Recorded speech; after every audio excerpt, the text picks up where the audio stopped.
Your character is not found in grand gestures, but in the small, quiet moments you barely notice. The Roman Emperor Marcus Aurelius wrote that our soul takes the color of our thoughts, a subtle process happening all day long. This reveals a powerful Stoic truth. Your identity is not a fixed destination. It is a living project, actively sculpted by the countless micro-decisions you make from the moment you wake up. What if you could master these tiny, defining choices? By the end of this, you will have a complete framework of 26 specific decisions that shape who you are, each one a practical application of ancient Stoic wisdom for a more virtuous and tranquil life. We will explore how your first conscious thought sets the tone for your entire day, and why a simple pause before you speak can be an act of profound courage. What single choice from your morning are you most curious to understand? Your first conscious thought is a quiet act of creation. Before you even open your eyes, a decision is made. Will you greet the day with resentment for the alarm, or with a simple, deliberate intention? This initial mental turn is what the Stoics called prohersis, your fundamental capacity for moral choice. It is not about what happens to you, but about your judgment of what happens. The philosopher Epictetus taught the discipline of assent, which is the practice of pausing before accepting or rejecting any initial impression. That very first moment of wakefulness is your first and most crucial practice of this discipline. You are presented with an impression. The day awaits, full of potential difficulty. Your raw, unconscious mind might offer up a thought of anxiety or lethargy.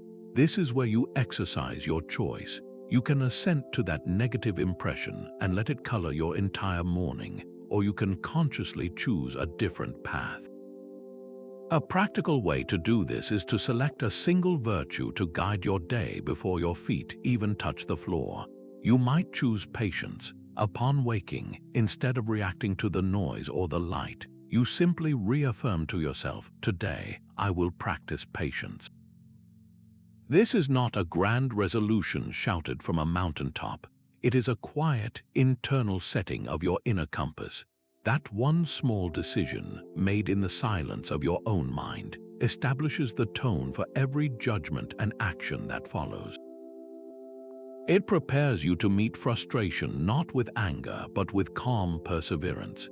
It is the first of 26 daily micro-decisions, and perhaps the most foundational. What intention, if any, do you consciously set when you wake up? Where does your mind go when it is left unoccupied? This small, automatic choice of focus is far more powerful than it seems. It is the second critical micro-decision, a practice the Stoics called guarding your impressions. Your reality is not shaped by events themselves, but by what you choose to give your attention to. An impression, in the Stoic sense, is any piece of information that enters your mind through your senses or your thoughts. A notification on your phone is an impression. A critical comment from a coworker is an impression. The memory of an old mistake is an impression. Your mind is constantly being presented with these raw, unvarnished inputs, and you have a split second to decide which ones you will let in, which ones you will believe, and which ones you will allow to shape your inner world. The Roman Emperor Marcus Aurelius wrote that the soul takes the color of its thoughts. He was reminding himself that if he constantly entertained thoughts of anger or fear or envy, his very character would become tinged with those qualities. If instead he chose to focus on thoughts of duty, reason, and compassion, his soul would reflect that higher character. This is not about suppressing thoughts, but about consciously selecting them. You do not have to be carried away by every initial impression that arrives. Consider the modern challenge of your social media feed. You open the application and are immediately presented with a flood of impressions. A friend's vacation photos might trigger a feeling of envy. A political argument might spark anger. A sensationalized news headline might induce anxiety. The micro-decision here is not whether to use the platform, but what you do with each piece of content that flashes before your eyes.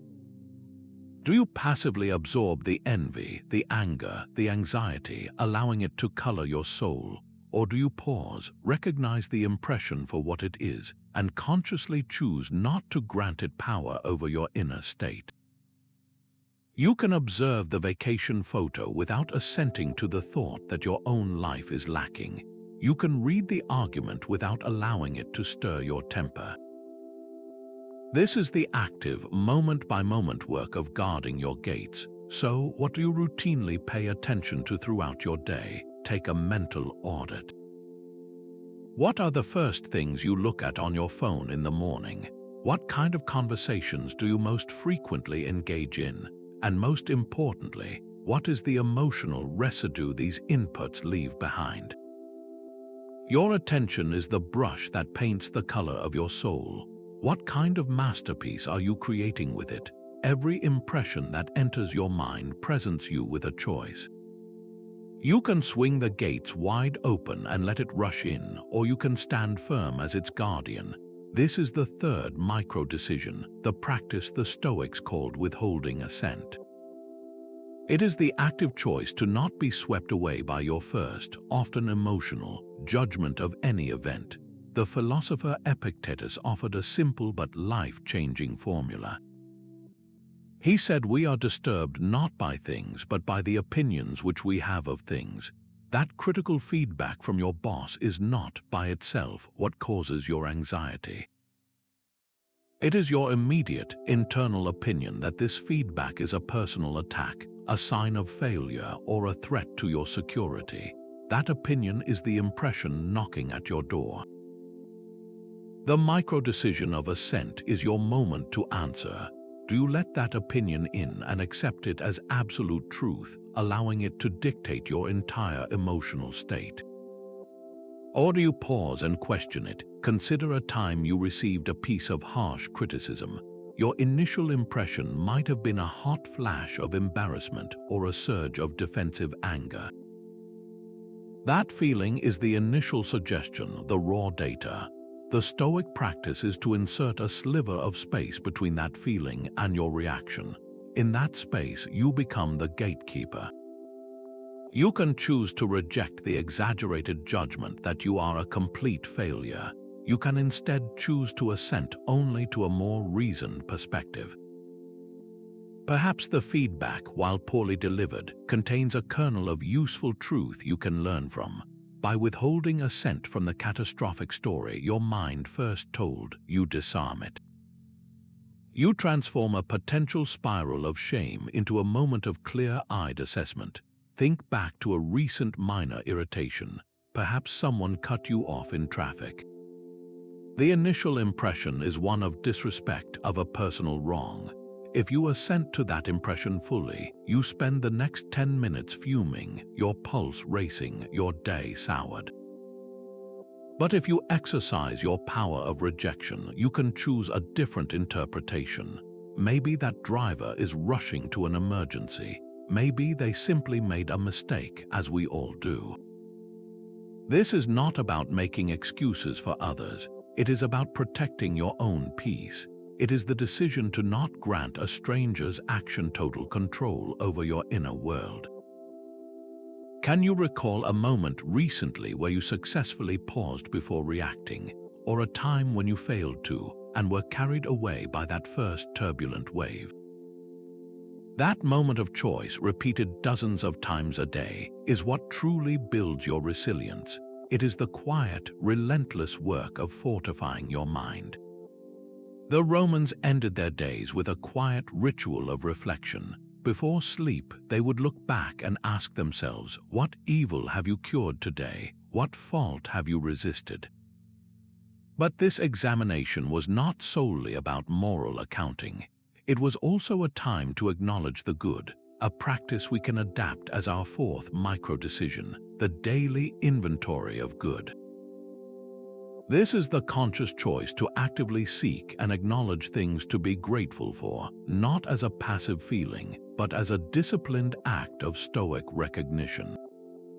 In a world that constantly whispers of what we lack, gratitude is a rebellion.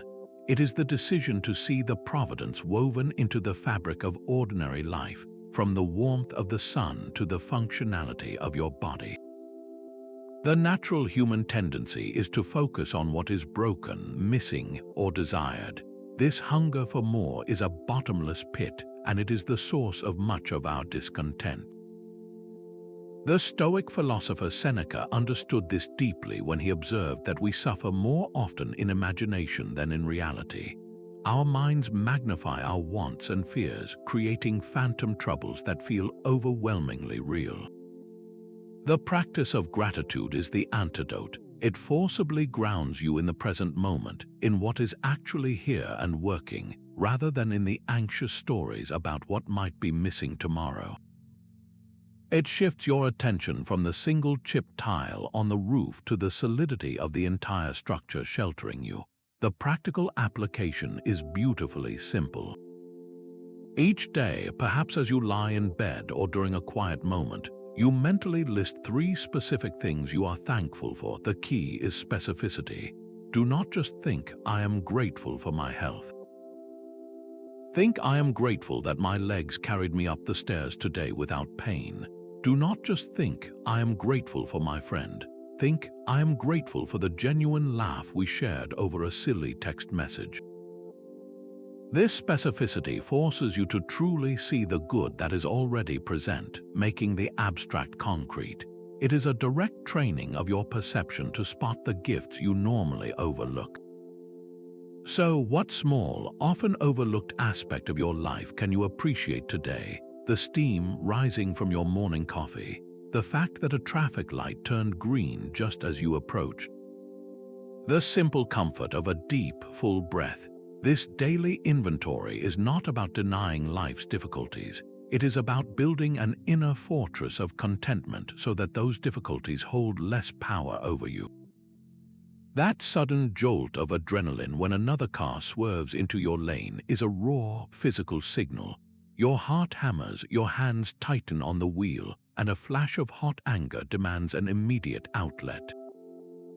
This is the precise moment where the 5th micro-decision presents itself, the pause of wisdom.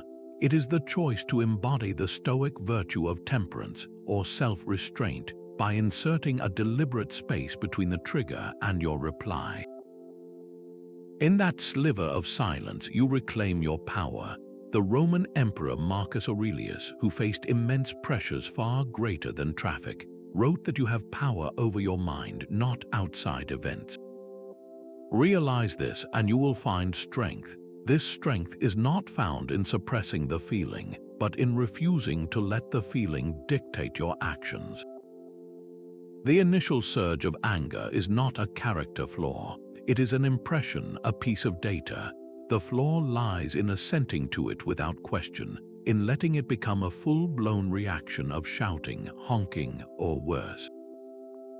The pause is your active rejection of that automatic pilot. You feel the anger, you acknowledge its presence, and then you consciously decide to not be its instrument.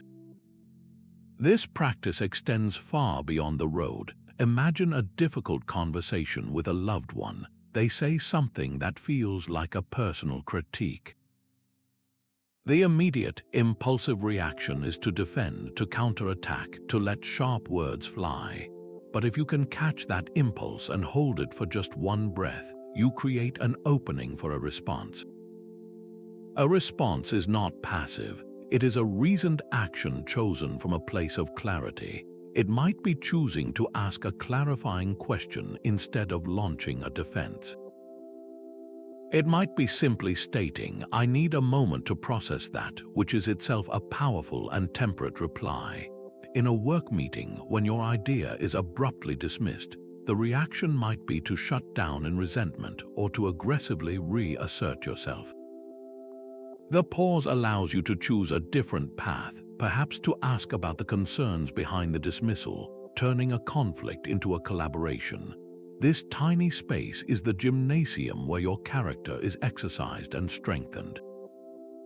Every time you successfully pause, you build the neural pathway for patience. So, what is one common trigger in your own life? Is it a certain tone of voice from a family member? An unexpected deadline from your boss? The next time you feel that familiar heat rise, see if you can grant yourself that single breath of silence. In that pause, you are not being weak. You are exercising the profound strength of choosing who you will be in that circumstance. Our culture sells a powerful dream of seamless comfort, where every inconvenience is a problem to be solved. Yet this very pursuit of ease can quietly make us fragile. The sixth micro-decision is a deliberate step in the opposite direction. It is the choice of voluntary discomfort, a classic Stoic exercise to build resilience and cultivate a deeper appreciation for the ordinary comforts we take for granted. This is not about self-punishment or asceticism for its own sake. It is a practical form of training, like a fire drill for the soul. The philosopher Seneca wrote powerfully about periodically practicing poverty. He advised that you should set aside a certain number of days each month during which you are content with the scantiest and cheapest of food, with rough and coarse clothing. He asked, why do you do this? So that you may understand that a person's peace of mind does not come from their external conditions, but from an inner state of self-sufficiency. By willingly experiencing a small dose of lack, you inoculate yourself against the terror of truly losing something. You prove to yourself that you can endure it, that your happiness is not held hostage by your possessions or your comfort. The application in our modern lives is remarkably accessible. It is a decision you can make once a week or even once a day. It could be as simple as taking a cold shower for the final 30 seconds, a bracing shock that reminds you of your body's strength and your mind's control over discomfort. It might be choosing to walk somewhere instead of driving, feeling the weather on your skin. It could be skipping a meal you normally take for granted and sitting with the sensation of hunger, not as a crisis, but as a temporary and informative experience. Each of these small acts is a declaration of independence. You are telling fortune that its whims do not command you. You are actively strengthening your inner citadel so that when real hardship or inconvenience inevitably arrives, you are not shattered by it. You have already faced a smaller version on your own terms and emerged unbroken. This practice fundamentally rewires your relationship with the world. The warm bed feels more welcoming after a morning run in the cool air. The simple meal tastes richer after a period of fasting. You stop seeing comfort as a default setting and start recognizing it as the gift it truly is. So, what is one small comfort you could voluntarily forego this week? It does not need to be dramatic. Choosing the stairs over the elevator, turning off the heating in the car for a short drive, or spending an evening without digital entertainment. Which minor hardship could you invite in, not as an enemy, but as a teacher for your own mental toughness? When will you have enough? This question cuts to the heart of a relentless modern chase. The seventh micro-decision is defining your sufficiency, a conscious act of drawing a line in the sand and declaring, "This is adequate for my happiness." The Stoics called this living in accordance with nature, which meant distinguishing between your genuine needs and your endless, manufactured wants. The philosopher Epictetus, who began his life as a slave, understood this better than most. He stated that wealth consists not in having great possessions, but in having few wants. True prosperity is not an external collection of objects, but an internal state of mind, a quiet realization that you already possess what is essential. Every day, you are presented with countless opportunities to make this micro-decision. It happens when you see an advertisement for the latest gadget and feel that familiar pull of desire. Your initial impression is one of lack, a feeling that your current device is suddenly obsolete and that your life would be better with the new one. This is the moment of choice. Do you assent to that feeling of insufficiency and let it drive you toward an unnecessary purchase? Or do you pause, recognize the impression for what it is, a cleverly engineered trigger, and consciously reject the pursuit of that excess? Imagine standing in a store holding an item you are drawn to but do not genuinely need. You feel its weight in your hand and you run through the rationalizations. It was on sale, you deserve it, but then you call upon this Stoic discipline. You ask yourself, is this a need or a want? Will this object fundamentally improve my virtue or my tranquility? Or will it merely provide a fleeting hit of pleasure followed by the burden of ownership? The decision to place the item back on the shelf, to walk away empty-handed but full of resolve, is a profound victory. It is a direct assertion that your contentment is not for sale. It is the decision that you are already enough, and what you have is already enough. This practice builds a fortress of self-sufficiency that no marketing campaign can breach. So, where in your own life can you draw this line? What does enough look like for you in one specific area, perhaps your wardrobe, your entertainment subscriptions, or even the clutter on your desk? Define that boundary for yourself. Your peace of mind depends on it. That sharp disagreement with a colleague or loved one often feels like a wall, solid and impenetrable. But what if you could choose to see through it? This is the 8th micro-decision, the act of seeing through another's eyes, a practice grounded in the Stoic concept of shared humanity. The ancients called this oikeiosis, the profound recognition that we are all part of a single, interconnected community of reason. To make this choice is to exercise the Stoic virtue of justice, which is not merely about laws, but about giving each person their due in understanding. The Roman Emperor Marcus Aurelius constantly reminded himself of this in his private writings. He wrote that we are made for cooperation, like feet, like hands, like eyelids, like the rows of upper and lower teeth. To act against one another is contrary to nature, and it is acting against one another to be resentful and to turn away. When you feel the urge to turn away in anger or frustration, this micro-decision calls you to turn toward the other person instead, not to surrender your own views, but to understand the landscape from their vantage point. The most practical and powerful application of this is in the very structure of your listening.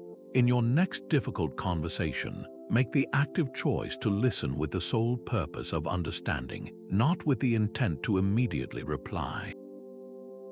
This is far more difficult than it sounds. Your mind will desperately want to craft its counter-argument while the other person is still speaking. It will want to defend, to correct, to win. The decision of empathy is to consciously quiet that internal lawyer. You listen to comprehend their motivations, their fears, and the experiences that have shaped their position. You are not agreeing with them. You are gathering data about the human being standing before you. Imagine a political debate with a family member. Your initial impression is one of frustration at what you perceive as their illogical stance.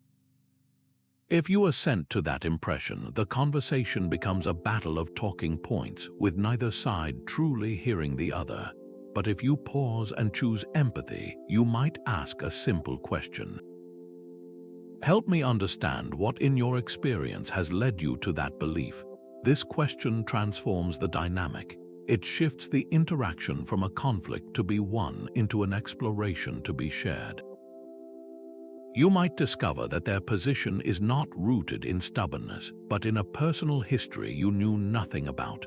This practice drains the poison from conflict. It replaces the heat of animosity with the light of comprehension. When was the last time you genuinely tried to see a conflict from the other person's point of view, not to find flaws in their logic, but to find the humanity behind their words? Words carry immense weight, yet the decision to hold them back can be an even greater display of strength. This is the ninth micro-decision, the power of unspoken words, a practice rooted in the Stoic discipline of controlling the tongue. It is the conscious choice of silence over gossip, over complaint, over the sharp retort that so often feels justified in the moment. Every time you refrain from speaking, you are not being passive. You are actively choosing inner peace and contributing to social harmony. The philosopher Epictetus offered a timeless piece of anatomical wisdom, reminding us that we have 2 ears and 1 mouth so that we can listen twice as much as we speak. This is not just a clever saying, it is a practical guide for where to direct your energy. Speaking, especially when driven by emotion, often scatters your peace. Listening, and the silence it requires, gathers it back. The application of this is a quiet revolution in your daily interactions. It is the micro-decision you make when a colleague begins to gossip about another. The easy, automatic path is to lean in, to add your own piece, to feel the fleeting connection of shared judgment. The more disciplined path is to offer a neutral response or simply to listen without adding fuel to the fire. This single choice preserves your integrity and refuses to participate in the erosion of someone's character, even in their absence. More challenging still is the decision to remain silent in the face of a provocation. When someone says something designed to irritate you, your entire body may scream to fire back to put them in their place. This is the critical juncture. By choosing silence, you are not admitting defeat. You are demonstrating that their words lack the power to control your actions. You are holding the gate shut against the impression of insult, refusing to let it stir the waters of your mind. Think back to a recent conversation where the air grew tense. Was there a moment where words escaped you that you now wish you had swallowed? That is the exact point where this micro-decision lies. Can you recall a situation from this past week where choosing silence would have been the wiser, more virtuous course? That moment of restraint is not a void. It is a space filled with self-mastery. Your mental state is not confined to the invisible world of thought. It is written in the curve of your spine and the set of your shoulders. This brings us to the 10th micro-decision, the choice of how you carry yourself. The Stoics viewed the human being as a unified whole, where the body and soul are inextricably linked, each one constantly influencing the other. A fearful mind will instruct the body to slump and close in, but here is the powerful reversal. You can use the body to instruct the mind. The simple, conscious decision to sit or stand with intention, to pull your shoulders back, lift your chin, and plant your feet firmly on the ground, is not just about looking confident. It is a direct signal to your nervous system that you are safe and in command. This physical act of grounding yourself can drain anxiety from a situation before a single word is spoken. Think about the moments before you enter a stressful meeting or must have a difficult conversation. Your initial impression might be one of dread, a feeling that makes you want to physically shrink. This is your moment of choice. Instead of surrendering to that impulse, you make the micro-decision to adjust your posture. You take a deep breath and deliberately square your frame. You are not pretending, you are actively constructing the state of mind you wish to inhabit. This physical alignment is a form of non-verbal assent to courage over fear. Notice your own posture right now as you listen. Are you hunched over a screen, shoulders creeping toward your ears? What might that physical stance be communicating, not to others but to your own psyche? It might be reinforcing a sense of burden or weariness. The simple act of sitting up straight, of opening your chest, can feel like opening a window in a stuffy room. It allows a different kind of air, a different kind of thought to circulate. This is your body participating in the philosophy, a living reminder that you have agency over your own presence in every single moment. God, grant me the serenity to accept the things I cannot change. This timeless prayer is a perfect echo of a core Stoic discipline. The 11th micro-decision is precisely this act of releasing what you cannot change, a moment-by-moment application of the dichotomy of control. Your mental freedom depends on this daily choice. The philosopher Epictetus laid the entire foundation of Stoic practice with a single, powerful distinction. Some things are up to us, he wrote, while others are not up to us. Our opinions, our impulses, our desires, our aversions are up to us. Everything else is not up to us, including our body, our property, our reputation, and our public office. The decision to truly internalize this, to sort every single event into one of these two buckets, is a radical act of liberation. When you waste your energy fretting over what is not up to you, you are essentially trying to command the ocean's tides with your bare hands. You exhaust yourself in a futile struggle against the fundamental nature of reality. The micro-decision happens when you catch yourself ruminating on a past mistake. The mistake itself, the event that happened, is firmly in the past. It is now outside your control. Your initial impression might be one of shame or regret, urging you to replay the scene over and over.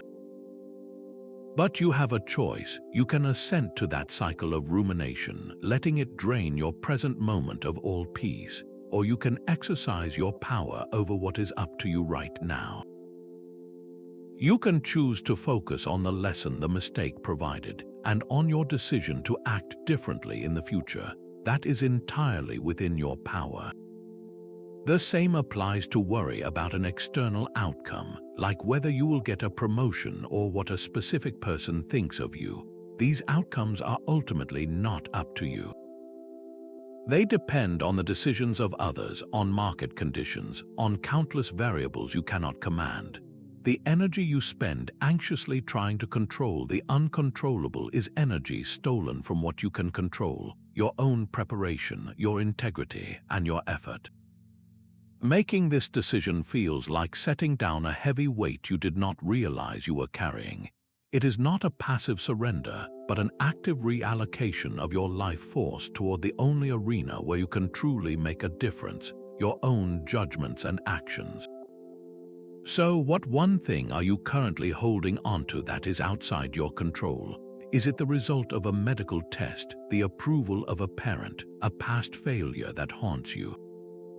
And what would it feel like in this very moment to consciously open your hand and let it go? Scattered attention is the tax you pay for a life of constant availability. The 12th micro-decision is the choice to pay a different price, the price of deep, focused work. You can decide to carve out a single, uninterrupted hour and dedicate it entirely to one important task. This is the practice of the focused hour, a direct application of the Stoic virtue of discipline. It is a conscious rejection of shallow busyness in favor of meaningful effort. The Roman philosopher Seneca wrote that life is long if you know how to use it. He was not talking about the number of years, but about the depth with which you fill your hours. A day spent reacting to emails and notifications feels short and empty. A day that contains even 1 hour of profound concentration feels substantial and long because you have used a portion of it with true intention. The practical application is a deliberate ritual. You choose one task, the one that truly moves the needle in your work or your personal growth. Then you remove the possibility of distraction. You turn off all phone notifications, close every irrelevant browser tab, and you make a pact with yourself. For the next 60 minutes, you will not check, you will not scroll, you will not multitask. You will simply work. This is not about efficiency. It is about integrity to the task at hand. It is the decision to value the quality of your effort over the sheer quantity of your activity. In that silent, focused space, you are not just completing work, you are building your capacity for sustained attention, which is the bedrock of all mastery. So, what is the one project or goal that most deserves your undivided attention today? What could you accomplish if you gifted it a single, sacred hour of your life? As daylight fades, the Stoics turned their gaze inward for a final, crucial ritual. They called it their nightly examination, a quiet conversation with the self at the edge of sleep.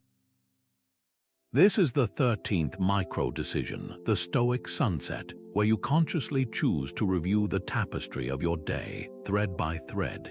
It is not about self-criticism, but about gentle, honest scrutiny.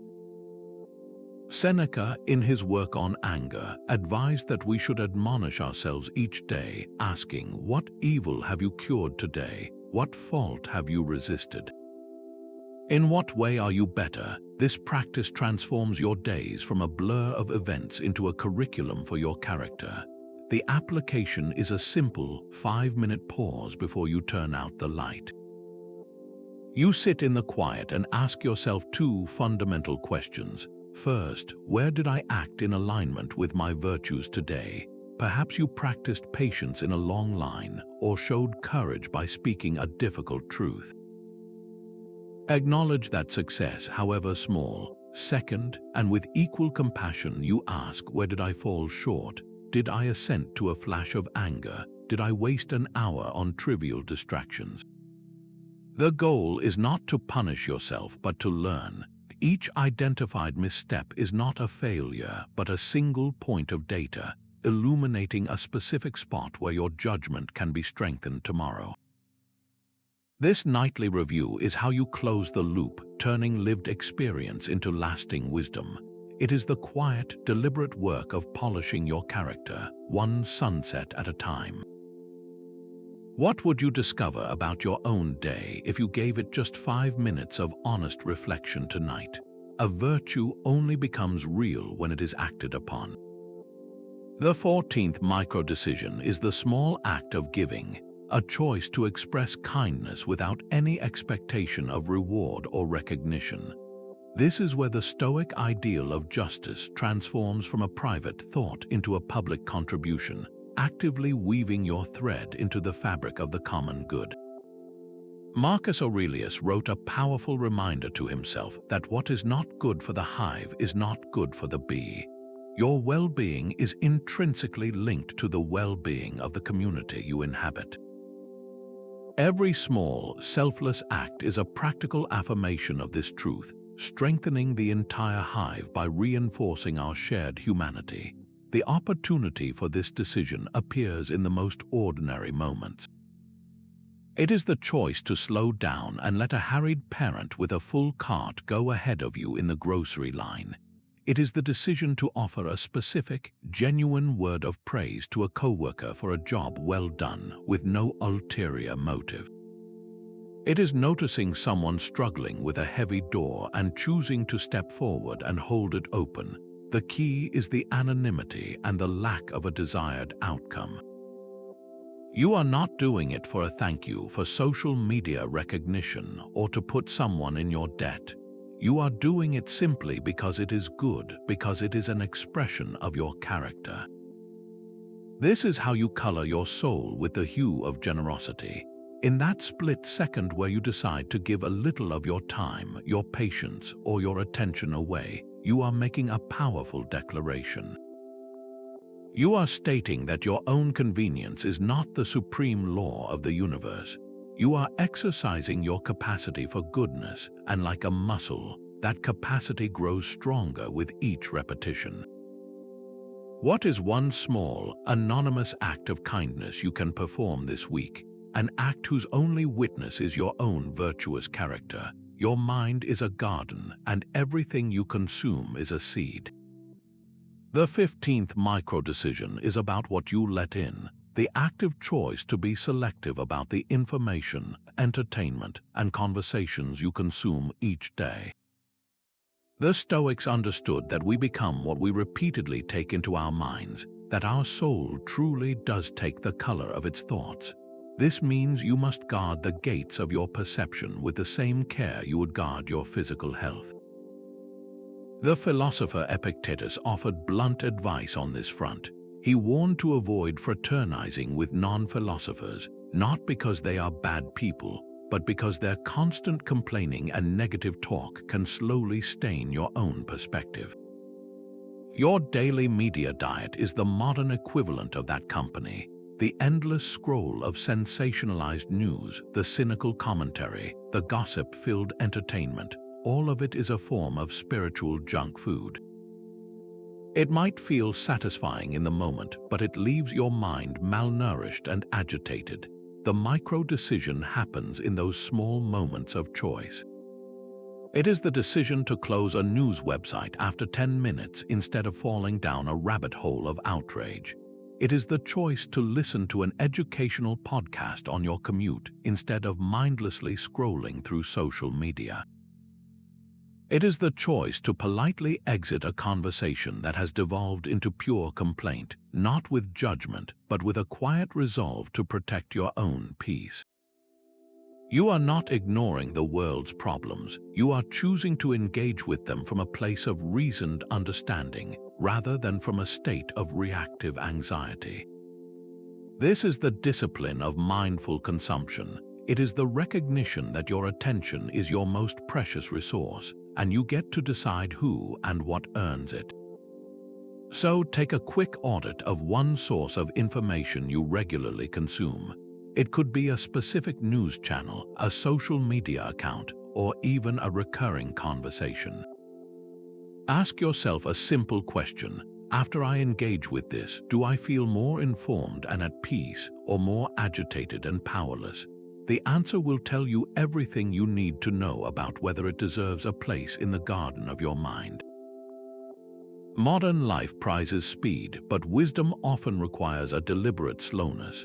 The 16th micro-decision is the unhurried response, a conscious choice to practice patience when everything in your environment screams for haste. This is not passive waiting. It is an active, virtuous stance in the face of delays, incompetence, or simple human error. You are deciding to align yourself with the natural flow of events, rather than fruitlessly struggling against the current. Marcus Aurelius wrote that you should accept whatever happens as happening justly, and that if you examine every event with intelligence, you will find it to be so. He is not saying everything is good, but that everything is part of a coherent, interconnected whole. The slow-moving line, the traffic jam, the bureaucratic delay, all of these are events woven into the fabric of that day. By accepting their occurrence as part of the natural order, you disarm their power to irritate you. Your patience becomes a form of intelligent assent to reality itself. Consider the common experience of waiting in a long, unmoving line. Your initial impression is one of frustration, a sense that your valuable time is being stolen. The body tenses, the mind begins to churn with complaints. This is the critical moment for the unhurried response. Instead of assenting to that agitation, you make a different choice. You decide to use the time as an opportunity to practice the virtue of patience. You might observe your surroundings with genuine curiosity, feeling your feet on the floor and taking a few calm breaths. You might use the moments to think through a problem or simply to rest your mind, reclaiming the time as a gift of stillness rather than losing it to frustration. This decision transforms the entire experience from a trial into a training exercise for your character. So, what is one recurring situation in your own life that consistently tests your patience? Is it your daily commute, a particular household chore, or waiting for a perpetually late friend? That exact scenario is your personal gymnasium for this virtue. The next time it arises, can you choose the unhurried response, not as a surrender, but as an active and intelligent alignment with the way things are? The most difficult mirror to look into is the one that reflects your own character. Stoic growth demands this unflinching honesty, a brave decision to see your own flaws, biases, and mistakes without the filter of excuse. This is the 17th micro-decision, the mirror of truth, and it is the non-negotiable foundation upon which all improvement is built. The philosopher Epictetus stated bluntly that if anyone tells you that a person has made progress, but that person still fails to criticize himself, you can be sure it is a false progress. Real advancement begins with self-knowledge, with a raw, uncomfortable admission of where you currently stand. This is not an invitation to self-flagellation, but to clear-eyed assessment. It is the decision to stop pointing outward and to finally turn the spotlight inward. The practical application is disarmingly simple, yet profoundly difficult. It happens the moment you make a minor error. Perhaps you forget a commitment you made to a friend, or you send an email with a crucial piece of information missing. The initial automatic impulse is to deflect. You might blame a busy schedule for your forgetfulness, or a confusing interface for the email mistake. This is the critical juncture. The micro-decision of honest self-assessment is to consciously reject that deflection. It is to step forward and say, "I apologize, that was my mistake. I overlooked it, I forgot." In taking full ownership, you accomplish two powerful things. You strip the error of its power to create lingering resentment, and you give yourself a precise data point for growth. You are no longer a victim of circumstance, but an active agent in your own development. So, what is one personal weakness you are currently avoiding confronting? Is it a tendency to interrupt others, a habit of procrastination on certain tasks, or a reluctance to admit when you are wrong? That specific avoidance is the very barrier that, once acknowledged, becomes the doorway to your next level of character. Your mind is a time traveler, constantly leaping between the regrets of yesterday and the worries of tomorrow. This mental journey leaves the present moment, the only time you ever truly possess, feeling like a blurry station you speed right through. The 18th micro-decision is a powerful act of defiance against this habit, the choice of anchoring in the now. It is the repeated, gentle effort to return your wandering attention to the current task or sensation, a practice of pure Stoic mindfulness. The Roman Emperor Marcus Aurelius instructed himself with this simple clarity. "Do every act of your life as if it were your last," he wrote, by concentrating on the present moment and the task at hand. He was not talking about a morbid fear of death, but about the profound focus and reverence you would bring to an action if you knew it was your final opportunity to perform it. This is how we truly live our lives, not as a collection of days, but as a series of fully experienced moments. The application is deceptively simple, yet it can feel like a revolution. It is the decision when eating a meal to actually taste the food, to notice the textures, the subtle flavors, and the simple miracle of nourishment, rather than scrolling through a screen while you eat. It is the choice while walking to feel the solid ground beneath your feet, the rhythm of your breath, and the air against your skin, instead of being lost in a mental rehearsal of a future conversation. Your mind will wander, that is its nature. The practice is not to stop the wandering, but to notice it has happened and to make the micro-decision to guide it back without judgment or frustration. This is the active work of gathering your scattered self into the one place where life is actually happening, right here and right now. Can you spend just the next 5 minutes fully immersed in a single, simple activity? Perhaps it is drinking a cup of tea, feeling the warmth of the mug in your hands and savoring each sip. Or maybe it is listening to a piece of music, hearing every instrument without any other distraction. In that brief, anchored space, you are not just doing something, you are reclaiming your own experience from the phantom realms of past and future. Courage is not the absence of fear, but the will to act in spite of its cold grip. This brings us to the 19th micro-decision, doing the hard thing. It is the conscious choice to take one small, virtuous action that feels uncomfortable or risky, precisely because it is the right thing to do. Your character is not built in the safety of your comfort zone, but in these brief, decisive moments where you choose integrity over ease. The Stoics saw courage as a cardinal virtue, essential for living a life of wisdom and justice. It is the muscle that allows all other virtues to function in the real world. The philosopher Seneca captured this spirit perfectly when he wrote that fortune favors the brave. He did not mean that brave people are simply lucky. He meant that by taking courageous action, you create your own opportunities and shape your own destiny, pulling fortune toward you through the sheer force of your virtuous will. The application of this is intensely personal and often quiet. It is the decision to finally voice a respectful but contrary opinion in a team meeting, even when you sense it will be unpopular. Your heart may be pounding, your palms may be damp, but you speak your piece clearly and calmly. It is not about being confrontational, but about being authentic to your own reasoned judgment. Another profound example is the decision to offer a sincere, unqualified apology to someone you have wronged.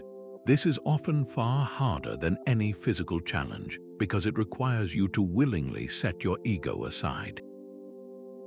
You look the person in the eye and say, "I was wrong, I am sorry," without appending a single excuse or justification.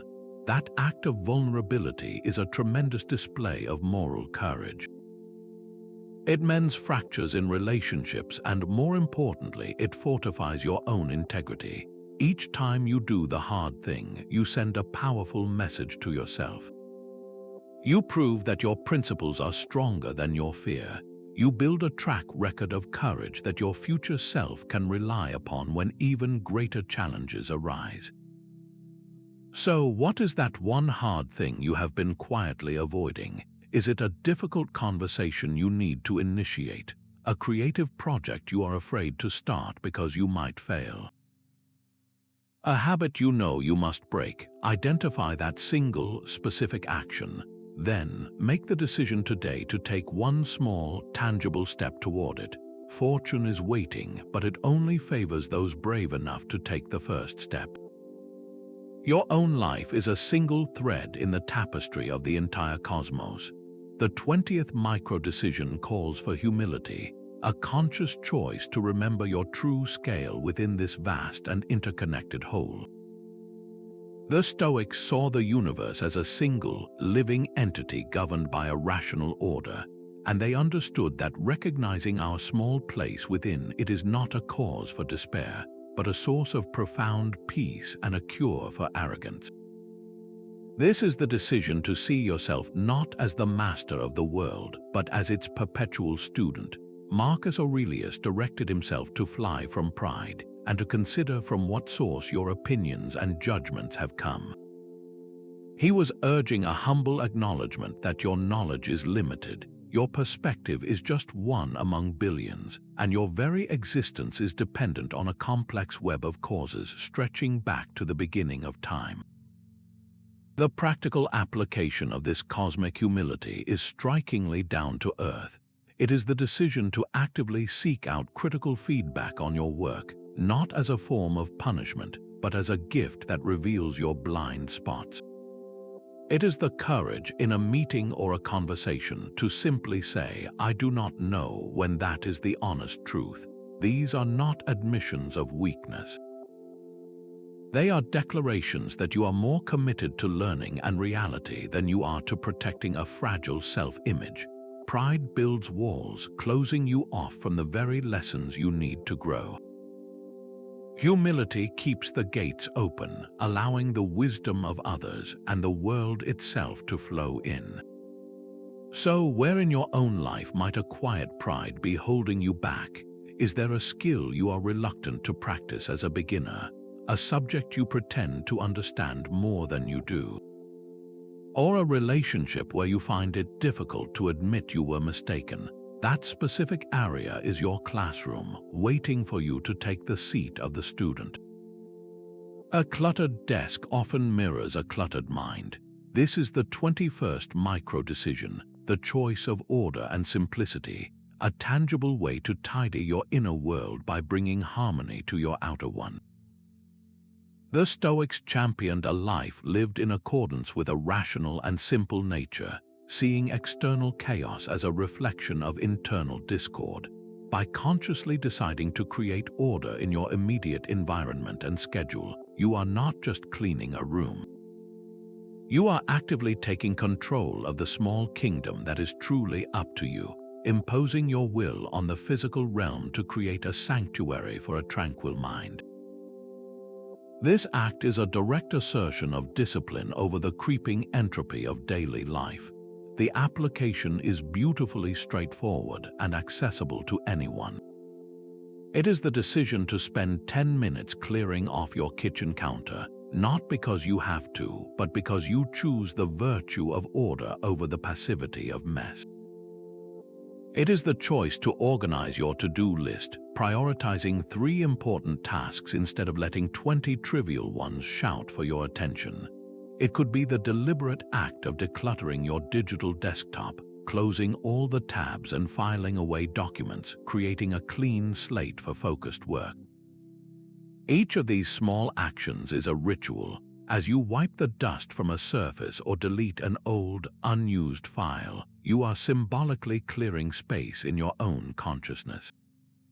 You are telling yourself that you have the power to shape your surroundings, and in doing so, you reinforce the belief that you have the power to shape your judgments.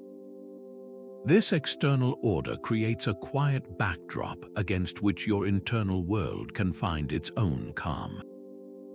So, what one small area of your physical or digital life feels chaotic right now? Is it the stack of papers on your nightstand, the overflowing email inbox, or the jumble of applications on your phone? And more importantly, what would bringing a sense of deliberate order to that single space symbolize for your own peace of mind?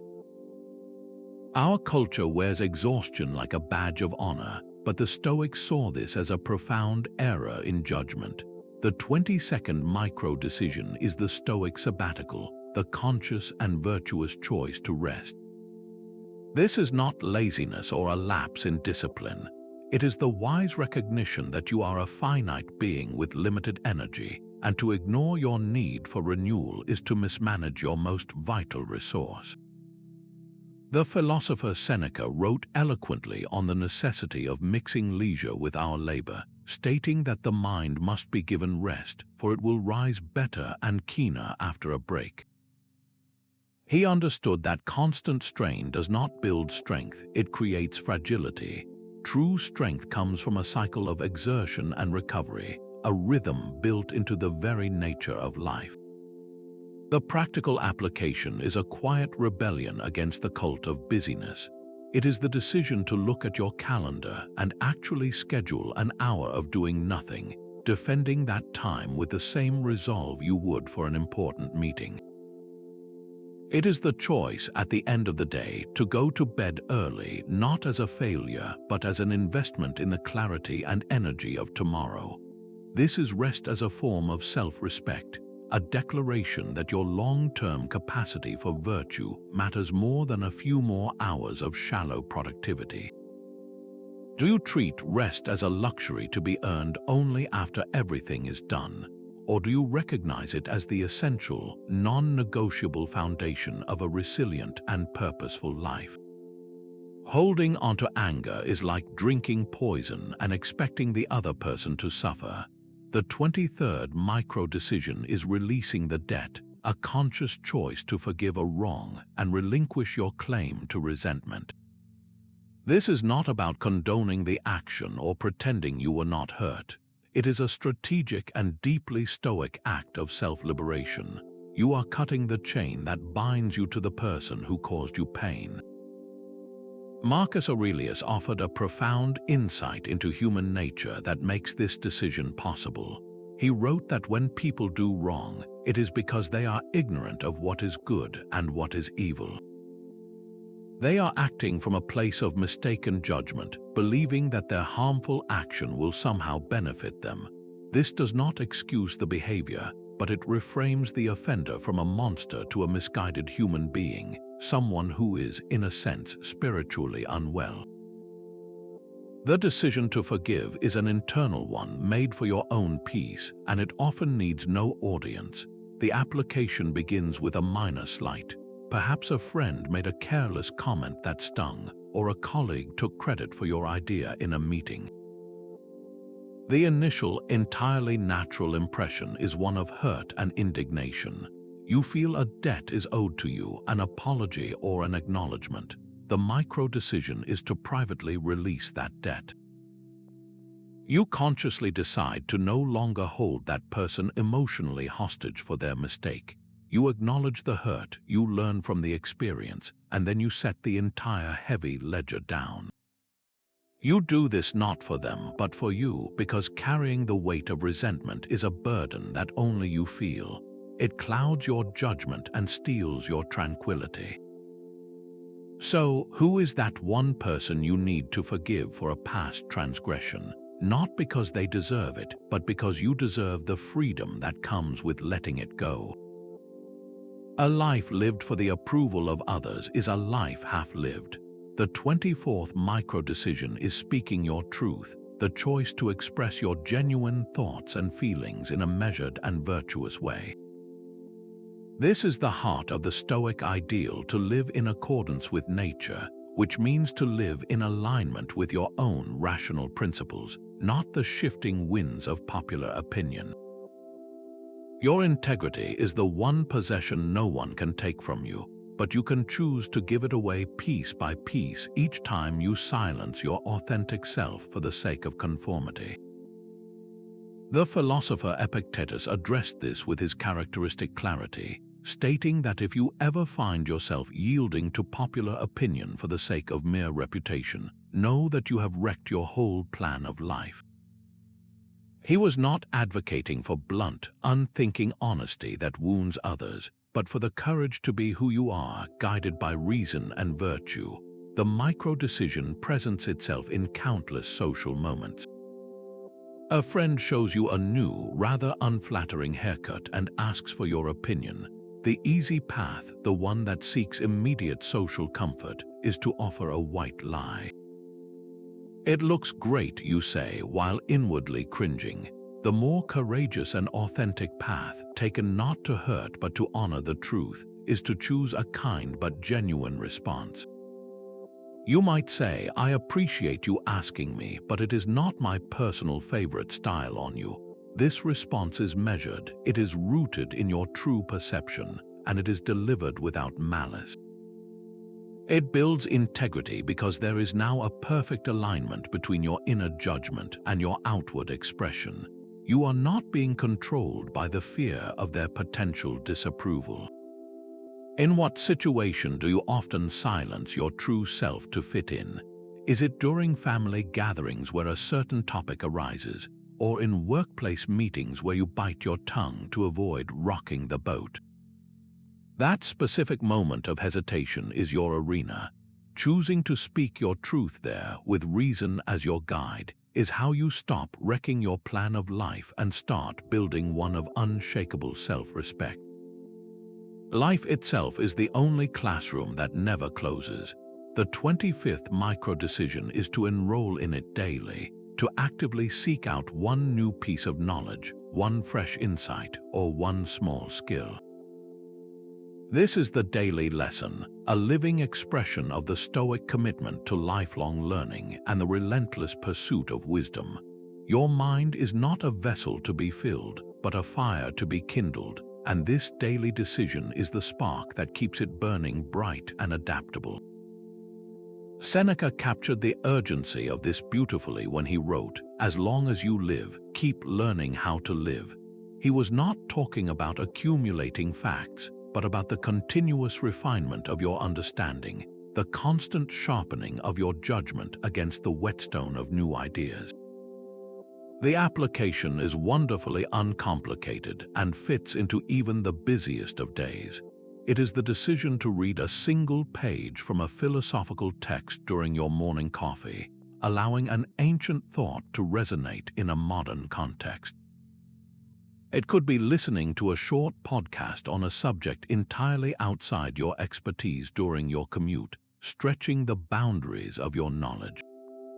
It might even be the conscious effort to learn one new feature of a software program you use every day, transforming a routine task into a moment of mastery. This practice ensures your mind remains a dynamic and growing entity, not a stagnant pool of old information. So take a moment for a quiet audit of your own education. What was the last thing you genuinely learned, not for work or necessity, but for the sheer expansion of your own understanding? And more importantly, what will your daily lesson be today? This final micro-decision is the ultimate act of reclamation, a choice to love your fate.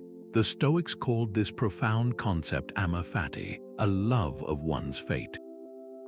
It is the decision to not merely tolerate the things that happen to you, but to welcome them, to embrace every single event, especially the setbacks and obstacles, as a necessary and valuable part of your unique path. This is not passive resignation. It is an active, fiery embrace of reality in its entirety. Marcus Aurelius gave us the perfect mantra for this, writing that the impediment to action advances action. What stands in the way becomes the way. An obstacle is no longer a barrier to your progress. It is the very substance of your progress. It is the raw material you have been given to build your strength, your patience, and your wisdom. The cancelled plan you are looking forward to is not a disappointment. It is a sudden gift of time and quiet you can use to rest or to focus on a neglected project. The professional failure is not a mark of shame. It is a brutal but effective teacher, showing you exactly where your approach needs refinement. This decision transforms every hardship from a brick wall into a stepping stone. It means looking at the very thing that frustrates you and asking, how can this serve me? What hidden lesson is woven into this difficulty? So, as we conclude these 26 daily decisions, I leave you with this final, powerful question. What recent event, seen as a misfortune, can you choose to love as part of your path? Your identity is not a monument carved in stone, but a living structure you build with every small, daily choice. From the moment you wake to the final thought before sleep, you are the architect of your character, laying one intentional brick after another.